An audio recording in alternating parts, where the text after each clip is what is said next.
Hi అందరికీ, అందరూ బాగున్నారా? ఈరోజైతే మేము ట్యాంక్ బండ్ వెళ్ళామండి వినాయకుల నిమజ్జనం చూద్దామని. ఎన్ని వినాయకులు తరలి వస్తున్నాయో చూడండి.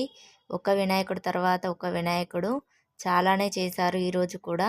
అయితే 3 డేస్ నుండి అవుతున్నాయంట నిమజ్జనాలు. ఖైరతాబాద్ వినాయకుడి నిమజ్జనం అయితే రేపంట.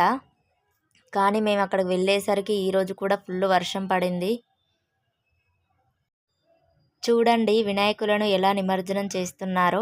ఫస్ట్ 4 పక్కల వినాయకుడికి ఇలా క్రేన్ని జాయింట్లు చేస్తున్నారు. 4 సైడ్లను ఇలా జాయింట్స్ చేసి పైనకు లేపుతున్నారు. పైనకు లేపి కొంచెం దూరం తీసుకెళ్ళి గంగమ్మ ఒడిలోకి అయితే చేరుస్తున్నారండి. ఈ చిన్న వీడియోలనైతే అన్నీ చూపించడం కాదండి, అందుకే నేను లాంగ్ వీడియో చేశాను. చూడండి ఫ్రెండ్స్, నా వీడియో నచ్చితే లైక్ చేసి, షేర్ చేసి, కామెంట్ చేయండి. Thank you.